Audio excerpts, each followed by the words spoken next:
Good evening, everyone. My name is Sunil Mitra Kumar. I'm the Acting Director of the King's India Institute, and it is my immense pleasure to offer you all a warm welcome this evening for what will be the 38th Nehru Memorial Lecture. Today's lecture is going to be delivered by Professor Priya Satia. Professor Satia is Raymond A. Spruance Professor of International History at Stanford University, and the lecture is titled Nehru's Other Indias. Before we begin properly, I just have one housekeeping message, which is that, as you can see, we are recording this evening's lecture. The recording effort is pretty much focused in this direction. But when it comes to Q&A, if you don't want to be recorded for any reason, please just alert me or one of my colleagues, and we will make sure you're not recorded. The same goes for photography. There's some very occasional intermittent photography that will take place. If you don't want to be in those photos for any reason, again, please just let me or one of my colleagues know. Okay, yes, I guess point 2. If there's a fire alarm, it's real. We need to leave. So with that, I'm now going to invite my colleague, Professor... Pointing the exit. Exits, yes. Thank you. Professor Nehru Gopal Jayal to provide a fuller introduction both to our speaker this evening, as well as the lecture, as well as the historical background of the lecture series itself and how it came to be at the India Institute. So welcome once again.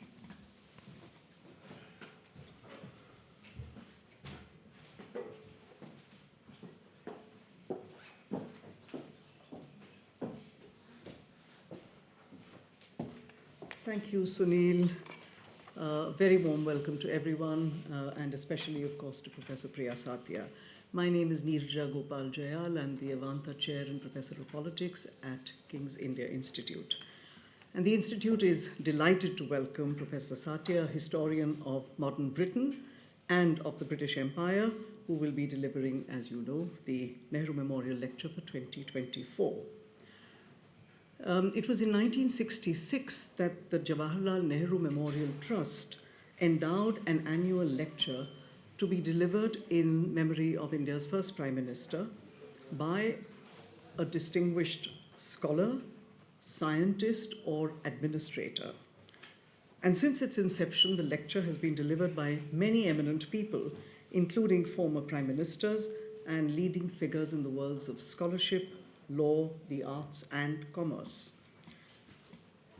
In 2016, the Nehru Memorial Lecture was moved to King's India Institute, and after a hiatus of a few years, it was revived last year, delivered in 2023 by Professor Madhavan K. Palat from the Jawaharlal Nehru University formerly, who spoke on Nehru's democratic dilemmas.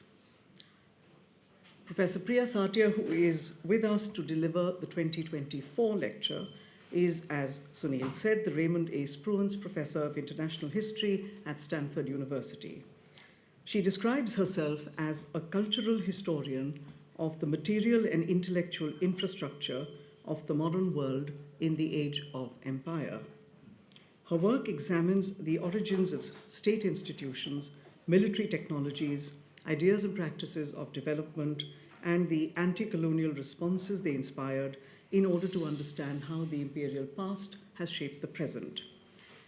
And indeed, on an issue that has generated a vast literature in the field of political theory over the last couple of decades, the relationship between liberalism and empire, she has brought to bear a very distinctive perspective as a historian, exploring how the early philosophers and historians of empire navigated the ethical dilemmas that confronted them. Professor Satia is the author of 3 prize-winning books: Spies in Arabia, The Great War and the Cultural Foundations of Britain's Covert Empire in the Middle East, published by Oxford University Press in 2008, Empire of Guns, The Violent Making of the Industrial Revolution, Penguin 2018, and most recently, Time's Monster, How History Makes History, published by Harvard University Press in 2020. In that year, Time's Monster was listed in the BBC History Magazine Books of the Year, as well as in the New Statesman's Best Books of the Year. Professor Satia is currently working on a new book project, The Lake of Liberation, on British colonialism in Punjab and its legacies. Notable among her shorter writings is a wonderful self-reflective essay on her formation as a historian, and I encourage you all to read it, a journey marked by intriguing transits through film school, the study of development economics, practical training in aviation, she can fly a plane, and a near miss as the historian of the samosa. Okay. So we're looking forward with much excitement to hearing Professor Satia speak on the topic she has chosen for the day, Nehru's Other Indias, in which she will be exploring the competing visions of post-independence India put forward by British and Indian anti-colonial thinkers of Nehru's own time and their influence on his idea of India's destiny. Professor Satia will speak for about 45 minutes, after which we will open it up for discussion, Q&A with the audience, before repairing next door for drinks, for the drinks reception right after.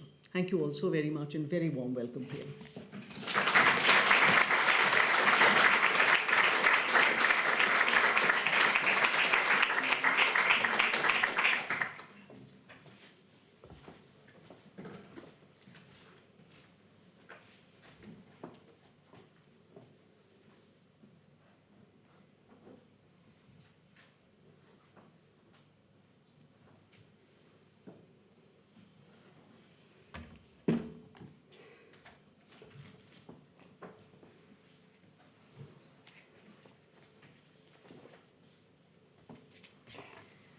Can you all hear me? Okay. Thank you so much for that lovely introduction. Thank you so much to King's College and to Professor Jayal and for Professor Kumar and all the staff here for all the arrangements and for inviting me. It's a tremendous honor to be asked to give this lecture, and it's been a lovely trip in London. I have caught some kind of bug, so it's good there's some distance between us.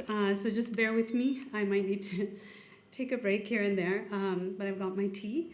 And so I'll speak for about 45 minutes, and then I look forward to, I'll come sit down, and then we'll have our Q&A. Okay? All right. So Nehru has always been on the margins of my work as a historian of the British Empire. His life as a deeply humane and humanistic thinker has never, however, seized my attention, partly, I think, because it's so overshadowed by his career as a statesman. But there's a deeper reason, too, I think, which is that Nehru's investments in the real-world effectiveness of his ideas and ideals undermined their capacity to fully transcend his time. My purpose today is not to scant what Nehru and his generation achieved. They lived through their times, and we did not.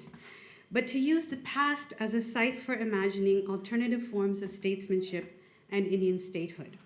Despite the current Indian government's efforts to tarnish the legacy of Chacha Nehru, he is rightly celebrated for his courage, generosity, sacrifices, literary talent, and the national values associated with him: anti-militarism, secularism, socialism, internationalism, federalism. But the conditional nature of his embrace of ideals as such left these values vulnerable to attack. So let's revisit today the interwar origins of these ideals and examine how, in their Nehruvian translation, they lost some of their radical potential by independence. In the end, we will consider what recovery of these alternative futures might mean today. So Indian anti-colonialism in the 20th century challenged both British dominance and the imperious state structures that the British had established in a region accustomed to more layered practices of sovereignty.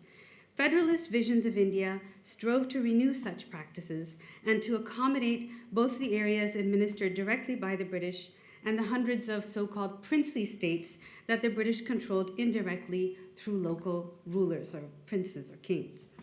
Federalism also appealed because the two world wars showed the dangers of nationalism, the destruction fostered by rivalrous nation states. the new Union of Soviet Social Republics, the USSR, also seemed to make cosmopolitan visions seemed to suggest that cosmopolitan visions could be realistic. Indian anti-colonialism, like anti-colonialism elsewhere, did not then necessarily look toward the goal of a nation state, but also to pan-Asian, pan-Islamic, global communist, and other possible futures. In World War I, for example, I need to know how to advance the slides. Do I just press the arrows here? Is that? That should work? Okay, let's see. Yeah, okay. In World War I, for example, the rebel provisional government of India that was stationed in Kabul collaborated with the Bolsheviks, also with pan-Islamists, and also with the Ghadar Party in California. The president, Raja Mahendra Pratap, embraced the concept of jihad to express freedom struggle, but also prem dharma, love dharma, and also communism. Later in Japan, he published a journal called The World Federation to promote the idea of Asian federation against colonial rule. The home minister of this wartime provisional government was another Pan-Asianist, Maulana Obaidullah Sindhi, who insisted on the importance of accepting the truth of all faith communities, like the Prophet at Medina. This, he thought, was the ground from which to create global revolution. Colonialism, in this logic, had broken human bonds with its racial, ethnic, and religious hierarchies. In these freedom fighters' view, embracing common humanity and common effort itself freed them from colonialism. The activities of this government helped trigger the 1919 Anglo-Afghan War and the violent British oppression of Punjab in 1919, including the Amritsar massacre. Some of its participants reappeared in the post-war Khilafat movement, the joint Congress and Muslim League movement to preserve the Ottoman Caliphate. In 1922, this internationally oriented anti-colonial movement also called for Asian Federation. In 1923, as Congress president, the Khilafat leader, journalist, and poet, Muhammad Ali Johar, expressed his dream of, quote, a federation grander, nobler, and infinitely more spiritual than the United States of America, a united faiths of India. The Hindustan Republican Association, whose most famous member was Bhagat Singh, actively tried to create a federated republic of the United States of India through organized armed revolution. The membership of the HRA overlapped with Congress's membership. Federal visions offered a way to accommodate autonomy for Muslims once the British had created separate electorates based on religion.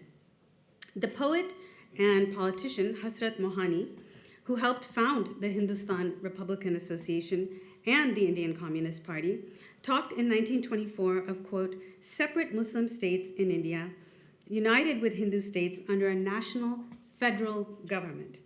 In 1930, the poet and philosopher Muhammad Iqbal imagined a, quote, Muslim India within India, governed by an Islamic moral system that would serve both Muslims and non-Muslims, and that might create a less divided and exploitative society than an irreligious nation state. He imagined it as, quote, part of the proposed Indian Federation. Gandhi conceived of Indian as an international category, envisioning independent yet interdependent village republics. Rajendra Prasad, the future president of India, spoke of an unnational India. These visions persisted through 1947. This is just to give you an idea of the play of ideas, even on the eve of partition. So Nehru was part of these dialogues and wider international ones. He represented Congress at the first gathering of the League Against Imperialism in Brussels in 1927. This organization drew delegates from all over the world, like Kenyatta, like the African National Congress from South Africa, like Einstein, and many more. And the idea was to create a global anti-imperial movement that would counter the new League of Nations, which seemed to be working to enable European imperialism under the cover of this League of Nations. This gathering catalyzed Nehru's vision of nationalism and anti-imperialist internationalism as interdependent, and convinced him of the importance of working class mobilization. The goal for him was bigger than liberation of any one country. It was ending the exploitation of workers and the colonized, the global order that had caused the world wars. He came away from Brussels a socialist, committed to full independence rather than just dominion status, as the aim of India's struggle. And this was the policy that Congress adopted in 1929. Bhagat Singh openly admired Nehru's revolutionary internationalism. In turn, his Hindustan Republican Association helped Nehru wield the threat of revolutionary violence in negotiations with the British when Nehru was Congress president from 1929 to 1930. Nehru committed to nonviolence only in 1932, and even then without ruling out the possible need for, quote, organized violent methods for gaining freedom at a later juncture. Importantly, his ideals evolved in real time with world events. On the Italian invasion of Ethiopia in 1935, he called out the hypocrisy of Western outrage as the Italians spewed the familiar colonial justification of uplift. Indians could not stand by in silence, he insisted. The eruption of civil war in Spain in 1936 strengthened his sense that the Indian struggle was but one facet of a wider global struggle. Everywhere he saw, Britain abetted reaction, repression, and fascism. These international events coincided with a major shift in Indian governance after the 1935 Government of India Act triggered provincial elections. From 1937, Congress politicians began to wield governmental administrative power, and they used it also to suppress rival parties, although the Congress leadership, including Nehru, avoided taking posts themselves. In the spring of 1938, Nehru was obsessed with the, quote, terrible sense of impending catastrophe that hangs over the world. Internationalism was no longer a choice, he felt, but the reality in which Indians had to maneuver. Ironically, we'll see, his very awareness of international forces would shrink his sense of his freedom to fulfill his internationalist commitments. That summer, en route to Europe, he stopped in British-ruled Egypt and met with colonial leaders there. I'll come back to this picture, actually. Hearing of the Wafd Party's frustrations with Egyptian elites who were still collaborating with the British, the Wafd was a nationalist party in Egypt, Nehru told them, he urged to the Wafd Party to engage in mass organization, as this was the key to withstanding the devices that imperialism and vested interests used to overturn nationalists' victories. The Wafd Party had let mass support erode after stepping into governing under a situation of partial independence. They had had too much faith in British promises and had fallen prey to more insidious, covert British control. This Egyptian experience seemed to Nehru to validate Congress leaders' caution in accepting ministries in 1937. Nehru explained to the Wafd leader, Nahas Pasha, that their movement was about putting, quote, backbone and character into the people by stressing ethics in public life, the importance of foregoing a present minor advantage if that conflicted with one's principles. The goal was to achieve independence in order to raise the people to higher material levels, and they had already achieved remarkable success. So this is, the letter he writes back to Congress reporting this conversation that he has in Egypt. Nehru had clearly absorbed Gandhiism's insistence on ethical accountability in the present. This was a challenge to colonialism's instrumental ethics, the way it justified exploitation and violence as necessary evils for the sake of progress.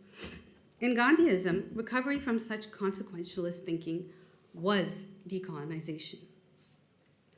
The wartime Kabul government, what I showed you at the beginning, the leaders of that government had also embraced an ethics that collapsed ends and means, seeing azadi or freedom as the state achieved in the course of partnership between Muslims and non-Muslims struggling together for azadi. For Gandhi, ethical accountability in the present through nonviolence was not a means to an end, but the end in itself. Self-rule and civilization were not the end point of some historical process paved by evils, but a state of ethical being always attainable now. For Nehru, however, these commitments themselves possessed tactical appeal in fulfilling other material ends, as he shared with Nahas Pasha in that conversation. They worked, these tactics. If nonviolence was about ethical accountability in the moment, regardless of consequences, Nehru needed a pot of gold at the end of the Satyagraha rainbow, practical, worldly goals. So he wanted the Indian movement to take sides in other struggles like Spain and Ethiopia on principle, but also because it impinged on the future of the Indian struggle. The prestige of India's international stance, he thought, fueled global support for Indian independence. The promise of practical payoff was part of the motivation for partnership with the Wafd. Nehru's friendship with Nahas Pasha was genuine, but the alliance also affirmed Congress's secular credentials, as the Muslim League was also reaching out to Egyptian nationalists. Nehru valued mass alignment on principle, but also because it worked in the real world. He saw political problems as fundamentally technical problems to be solved almost scientifically or practically. They were not for him opportunities for remaking the self. Nehru went on to Spain, witnessing the bombs falling there, and he later reflected, quote, "I felt more at peace there than anywhere else in Europe. There was light there, the light of courage and determination and of doing something worthwhile." In England, he and his daughter Indira and Krishna Menon spoke in support of Republican Spain, a key moment in which Indian leaders demonstrated their independence from Britain's foreign policies. In his 1940 book, China, Spain, and the War, Nehru's admiring descriptions of the Spanish Republican Army as a, quote, "new type of popular army of comradeship" testified to the tactical nature of his commitment to nonviolence. He was clearly dreaming of a similar post-colonial Indian army. That something shifted in Nehru that momentous year of 1938 is evident in his December address to the Indian Progressive Writers Association, which he had joined on its founding in 1936. In colonial India, politicians were writers, and writers were politicians. We've already seen poets like Johar and Iqbal and Mohani. And the 1930s were a decade of commitment, political commitment, for writers all over the world, in a world that was polarized between fascism and socialism. But in his 1938 address, Nehru urged the Indian Progressive Writers Association to include writers exclusively, not politicians like himself, in order to preserve writers' creativity. Thus, he explained, had Voltaire's writing influenced the French Revolution and the world. The distinction here was not between political and non-political writers, but between writers who were positioned inside or outside the state. Just a second. In the autobiography he wrote in prison in 1934, which was published in 1936, he had confessed self-deprecatingly that, quote, "statesmanship has seldom been considered one of my virtues." But after the 1937 elections, after the meeting in Egypt, after the travels in Spain, Nehru spoke here in December of 1938 as someone conscious now of inhabiting a sphere of institutional political power, a sphere of statesmanship that set him apart from those calling for change from outside the state.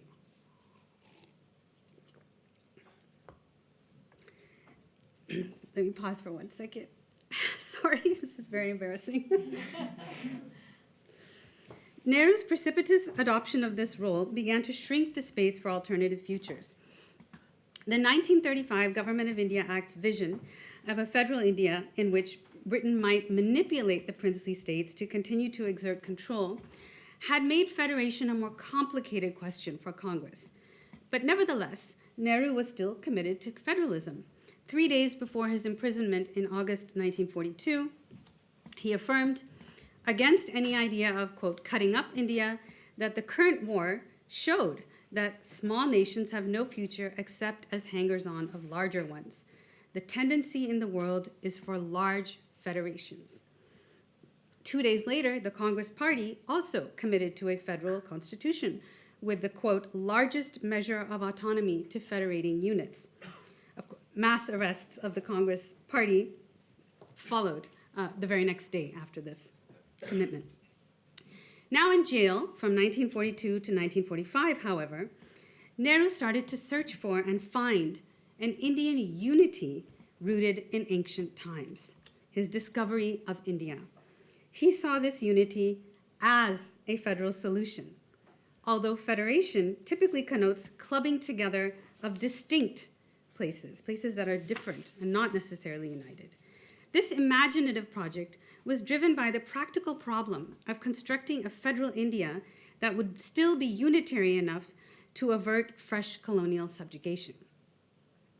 Though the world order was being dramatically remade after the war, Nehru operated from an inherited understanding of statesmanship derived from the European or Westphalian conception of a world order of sovereign states, in which stability depends on balancing the interests of major powers and creating an equilibrium of deterrence among rivalrous states.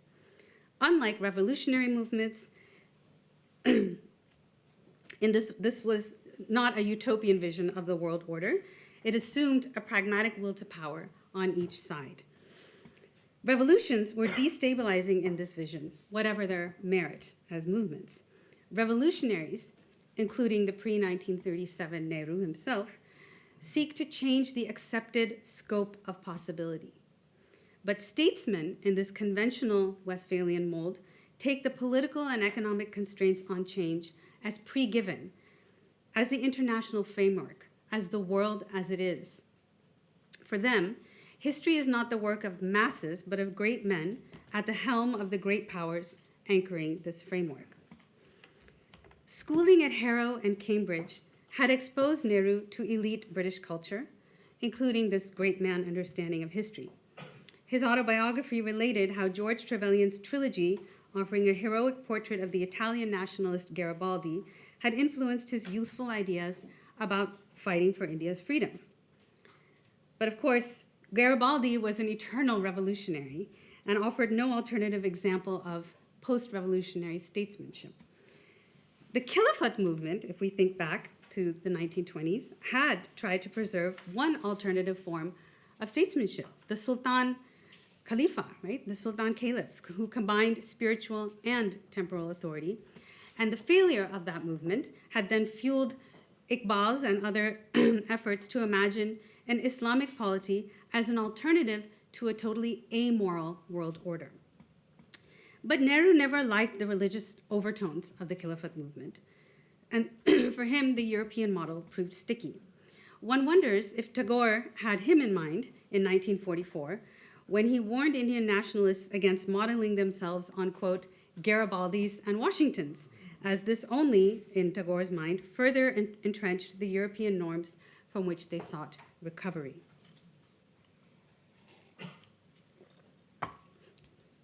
In July 1946, Nehru made a speech that has become famous for allegedly disavowing the cabinet mission plan that he and Jinnah, the leader of the Muslim League, had agreed to. This was the three-tier system with groupings of provinces in a federal structure. In fact, the infamous line where Nehru says, "We are not bound by a single thing," was not him reneging on that plan. It was rather aimed to reassure Congress Party skeptics of the plan.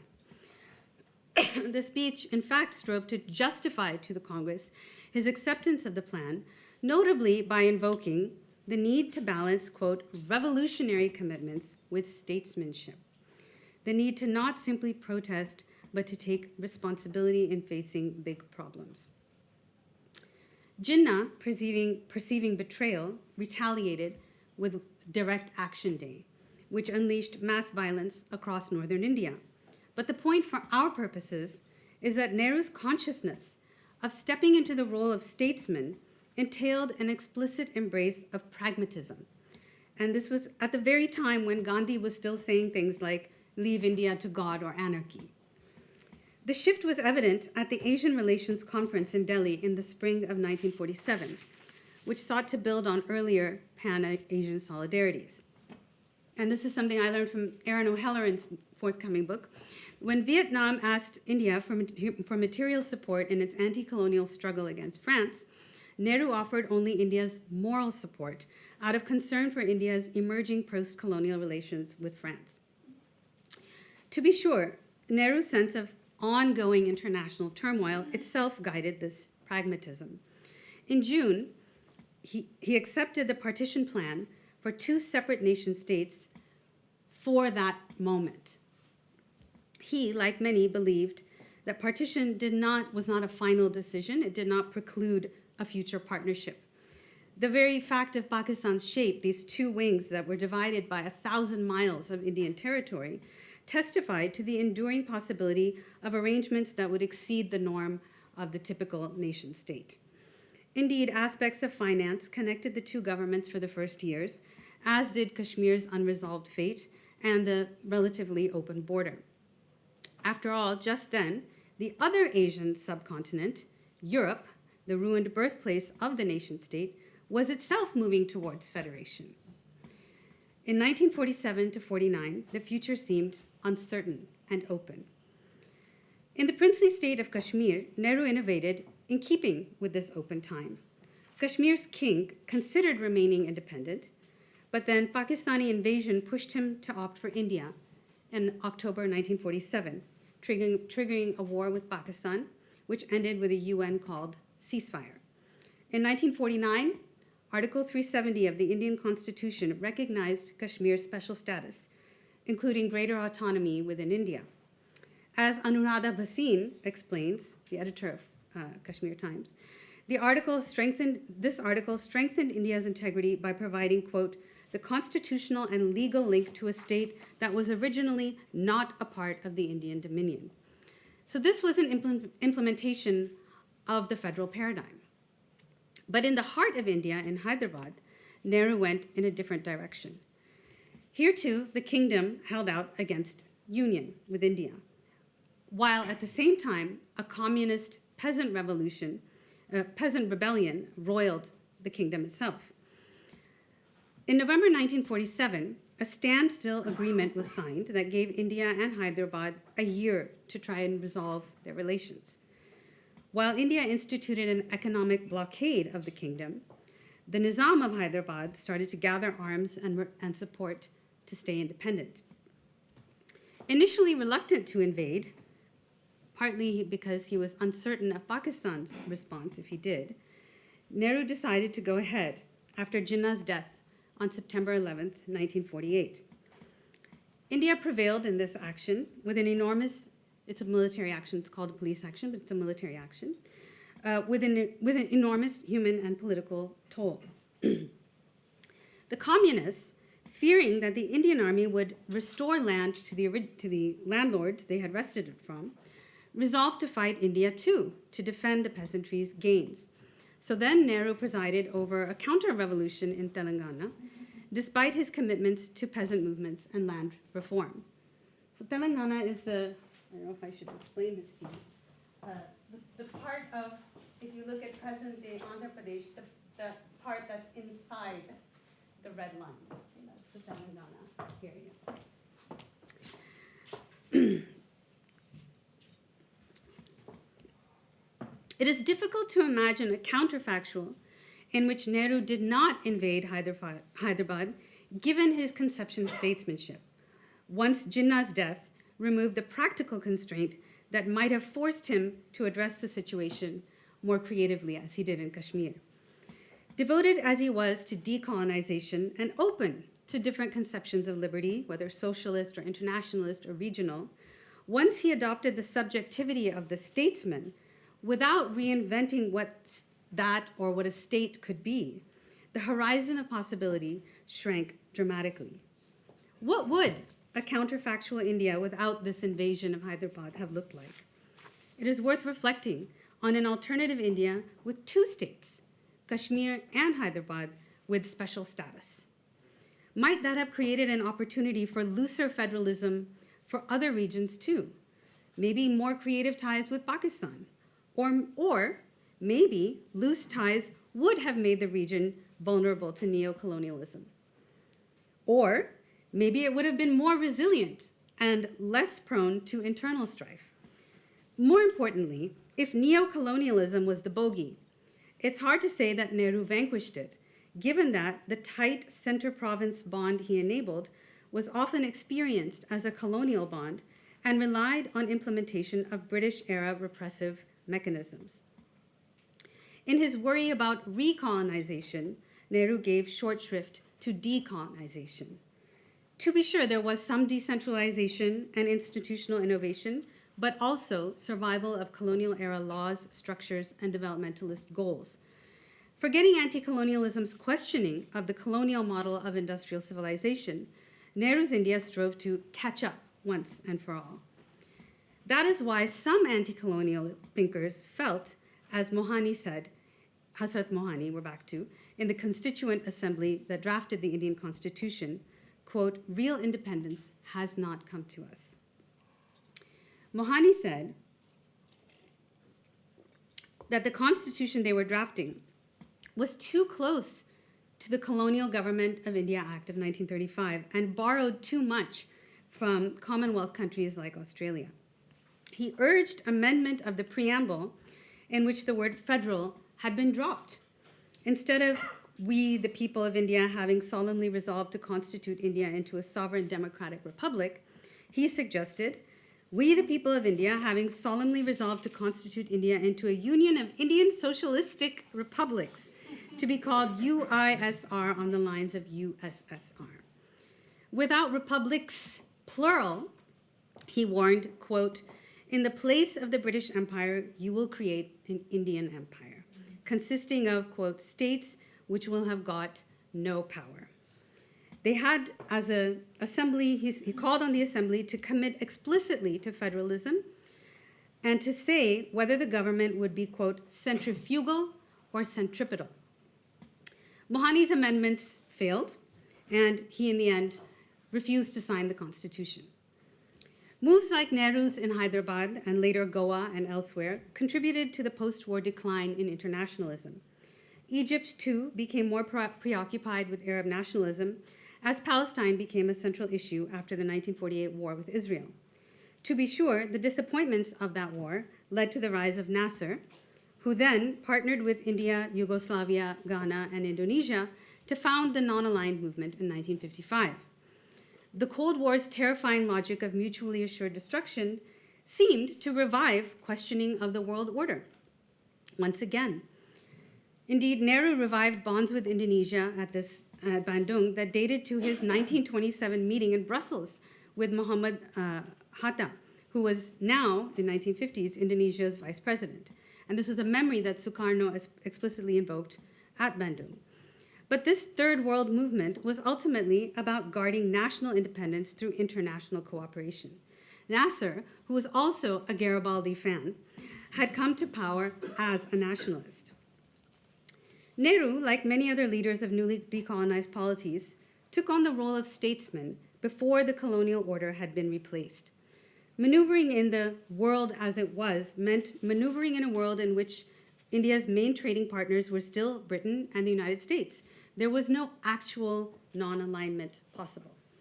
When internationalism, secularism, federalism, anti-militarism seemed unlikely to work in India's interest, the statesman Nehru set those commitments aside as he continued to understand India's interest in terms inherited from the colonial state as industrial catch-up.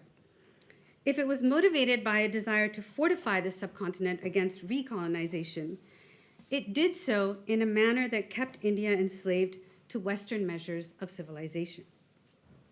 But this is no great man history of Nehru and his mistakes, but a comment on the limits of 20th century decolonization. African experiments with federation also failed. The Union of African States fell apart over similar arguments over the balance between union and member states' autonomy, a federal state versus a federation or confederation in which union is about helping the smaller units to preserve their autonomy, and the central government has very limited powers in those units. Ghana's Kwame Nkrumah favored more centralized federation in view of the realities of the world as it was, in which he believed central states had to take on the task of economic planning. Strong centralized government seemed to these men, and the men part is important, I think, necessary for newly independent countries to develop in a world economic order that was still dominated by the former colonizing states. To be sure, they made reparation demands, and they put the creation of a new international economic order, the NIEO, on the table at the UN, but the United States rejected it. And then the rise of neoliberalism and the erosion of the UN's own power sealed the fate of the NIEO. Questioning of the Western model of development declined everywhere. Economic parity became the goal, even at the cost of democracy, pluralism, and other commitments. Nehru's radical faith in ordinary Indians, the Aam Admi, as ready for the vote now, however uneducated they were, was a radical break with the British liberal tradition of gradualism. He had this instinctive faith in the uneducated, which suggests his lingering awareness of how colonial education tended to educate people out of their ordinary ethical impulses. One of the reasons that educational reform efforts were dear to the Khilafat leaders, to Gandhi, to Tagore, to many other anti-colonial activists. Yet as Prime Minister, Nehru prioritized higher education that was aimed at supporting India's economic parity in the world as he found it, in which civilization was understood as technological and industrial. He saw development as a technical mission beyond politics, despite its colonial roots. Indeed, the promise of development was a way to redirect Indians' attention from the repeated failures of post-colonial, of democracy, secularism, and federalism in post-colonial India, a way of saying move on from the past and the present.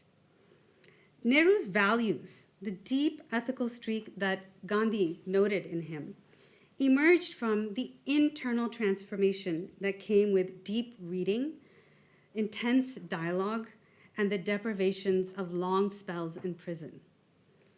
And yet he prioritized outward change in industrial society as the path to freedom for his fellow Indians. In this worldly view of the goal of history, his mind remained colonized, as it did in his view of religious belief as a mark of backwardness to be overcome to achieve modernity. Gandhi turned to religious thought for an alternative to the ethics of liberal empire, which justified violent means with the promise of utopian ends. For Gandhi, civilization was about being ethical now, regardless of material circumstances.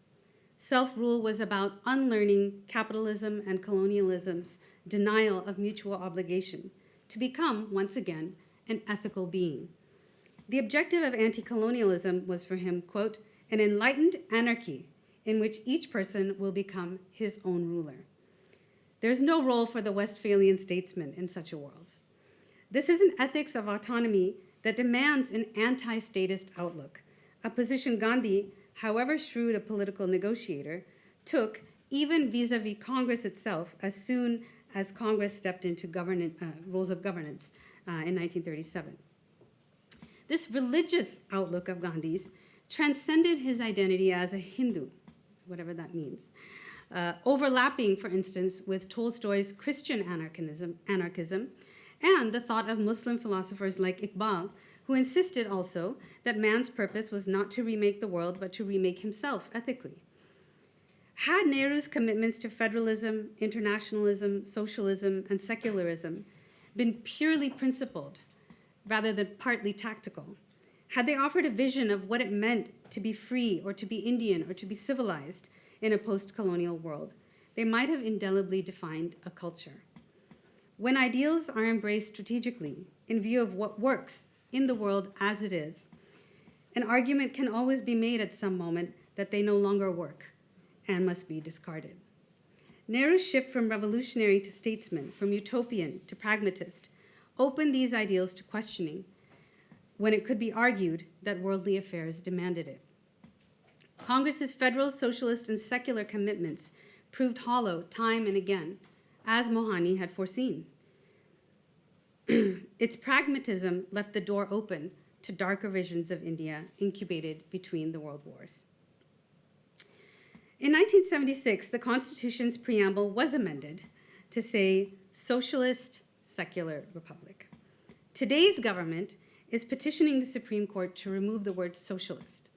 And India has become one of the world's most unequal societies, as unequal as it was in the British era. Prime Minister Modi's bid to homogenize and autocratically rule a vast, diverse subcontinent fuels centrifugal forces in the Northeast, Bengal, Kashmir, Kerala, Punjab, and beyond. These struggles remind us that the Indian freedom struggle was anti-colonial more than nationalist, and speak to the enduring need and potential for alternative South Asian futures. Indeed, they draw strength. They draw strength from memory of local political traditions and old federal dreams of a truly decolonized subcontinent that would once again layer sovereignties in a manner that might even foster greater unity in the urgent sense of allowing the sharing of river waters. In 1928, Gandhi warned against aping Western industrialism. Quote, "If an entire nation of 300 millions took to similar economic exploitation, it would strip the world bare like locusts," he said. And indeed, climate crisis has now once again politicized industrialism as a civilizational goal, with the West offering images of instability and inequity, bullying, and flouting the global will, whether on climate or on issues like Palestine.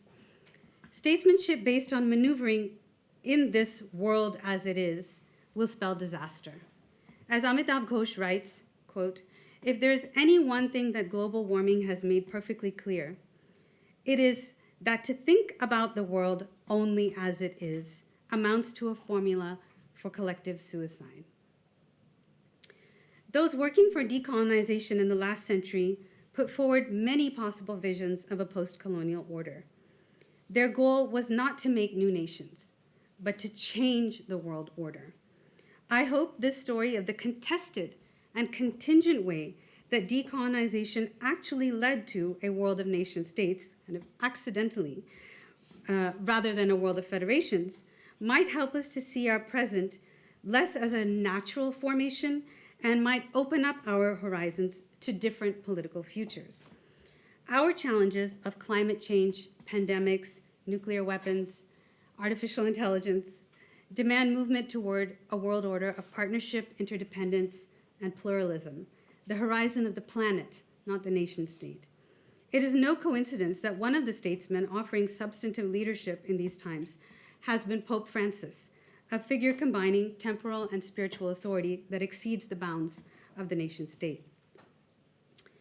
Tolstoy and Gandhi's insistence on the, quote, regeneration of the inner man as the only true revolution, that's how Tolstoy described it, was not a call to retreat into a subjective world, as Nehru kind of thought it was, but was akin to Fanon's definition of decolonization as, quote, the creation of new men.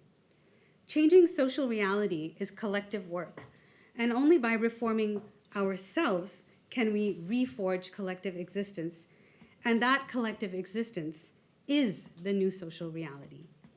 Thank you so much for listening. I'll stop there, and I look forward to your questions.